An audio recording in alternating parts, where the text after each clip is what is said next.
ปรากฏโทนทุกคนเลยปรากฏใหญ่มันจะสวัสดเลย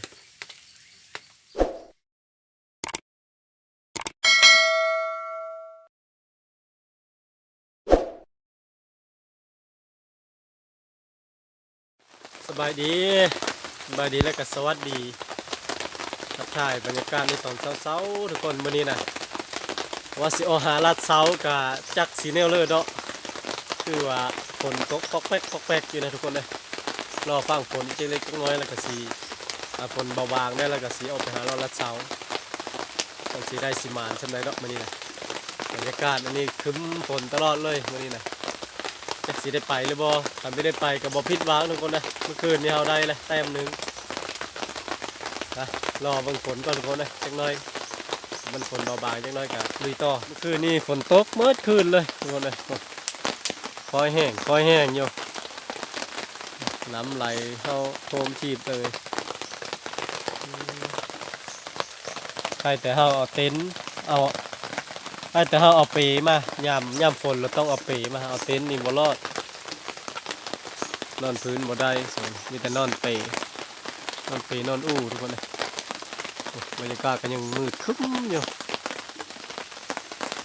สิได้ไปหรือบ่ละสาวมื้อนี้นะ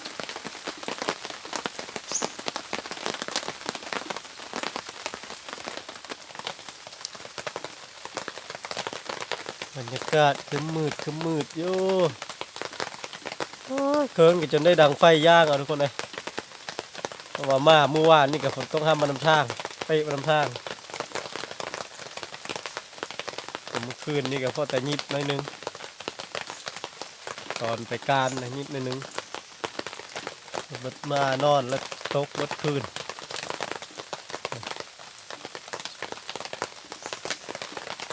ตอนนี้ก็ยังมืดอยู่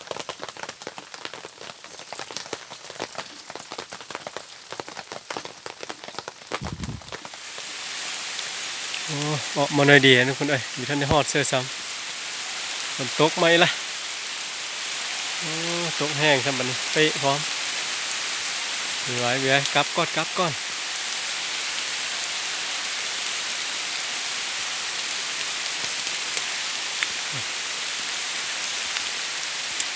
จากไหนแล้วตกลินบัดมือเลยประจักษ์มันนี่กลับก่อนทุกคนเลยยันโทรศัพท์ไปโอ้ยทุกคนเลยรักษาก็ยิบวอนเลยเดียวนี่ต้องไปจากมาครับไหมล่ะมาดังไฟนี่เข้าให้เลือดกินคือสิ่งที่ไฟนี่รักษาเลยท้องฟ้าคือคุ้มๆอยู่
คน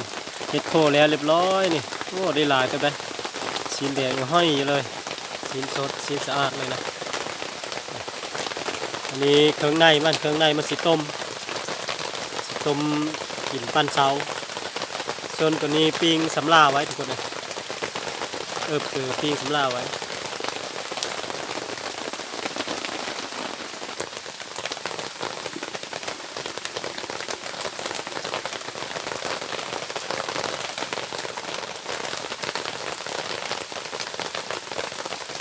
ใส่แป้งนัวใส่เกลือ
ใส่อยู่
หลังจากจะเฮ็ดโคปิ้งศีลเพื่อแล้วเรียบร้อยแล้วก็ปิ้งปลากดเลยก็มาเบิ่งทางหม้อต้มเครื่องในเฮาโอ้ฟดเอาได้ทุกคนนะฟดเลยทุกคนเลยมีเห็นคักควันมัน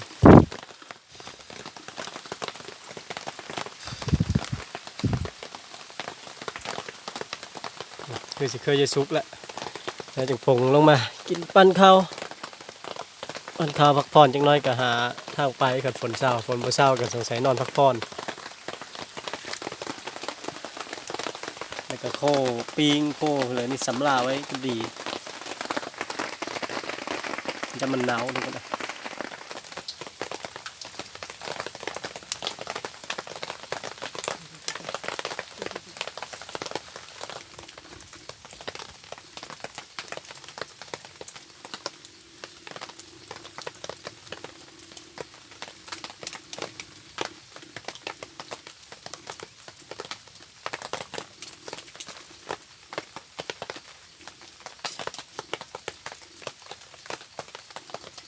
หอมมุกเทศนะ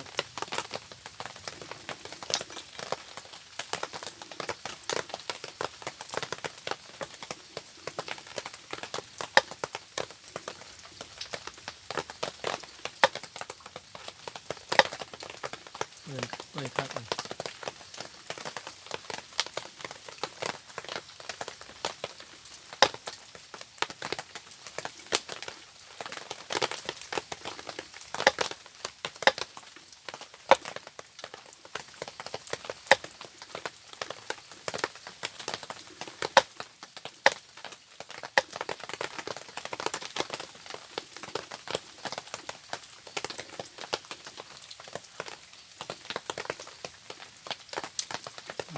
ทำกระลังฮะ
มาทุกคนปั้นข้าวเสาน้ำเดียว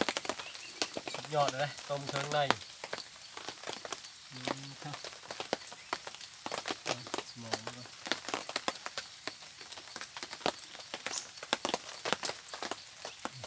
สมองเลยโอเค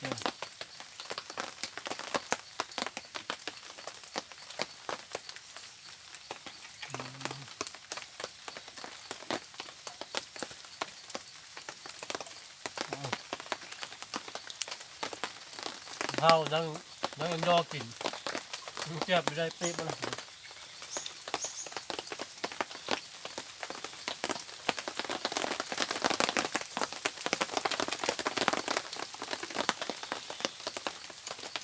แต่บ้านบาซี่ก็ว่าก็มาตำหลังมันยังไม่เห็นอยู่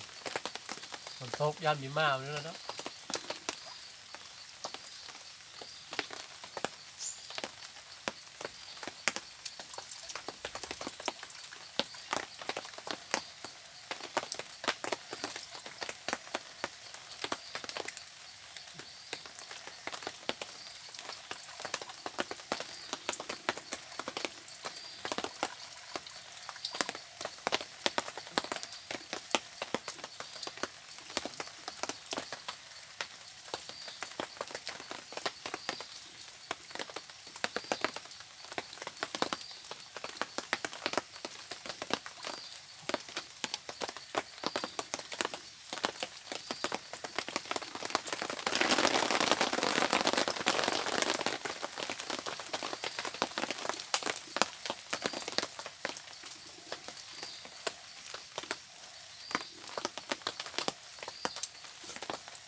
กลับมันทุกคน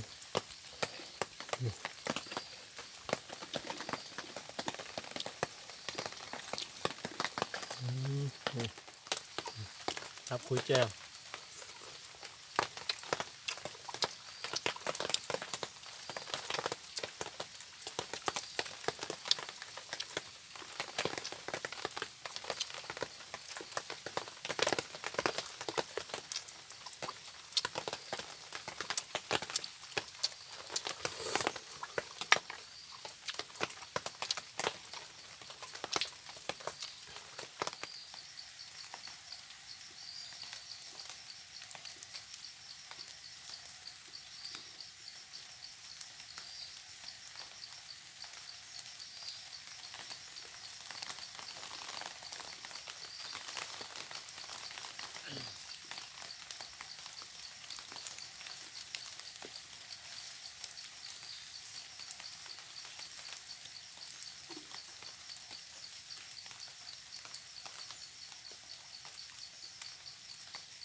หลังจากที่กินข้าวอิ่มแล้วก็ค่อยก็สิได้มาโคปิงนี่นะปิงสำลาไว้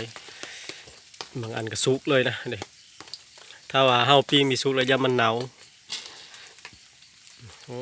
ปรากฏโทนทุกคนเลยปรากฏใหญ่มันจะสวาดเลย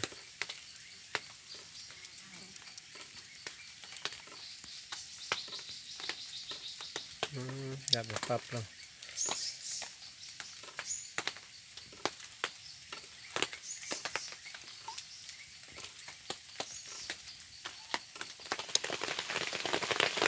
ปิงซีนเขาก็ถือว่าสุกไปเลย2ปิงนะโอ้แฮมครับนะมันเท่าไดเนี่ย2ปิงถือว่าสุก2ปิงนี่ก็สีได้นอนพักผ่อนจักหน้อยทุกคนเลยฟังเมืองฝนก็น้อยค่อยแห้งอยู่นะวันเช้าจะไปหาเลาะเบิ่งกกมะก็ตะมูนะมันกินแล้วมันเลยมาสิก้อนเนี่ยมีท่านกินมีท่านใหญ่ๆไปเลย2ปีแค่2ปีมันสดๆเลยนะ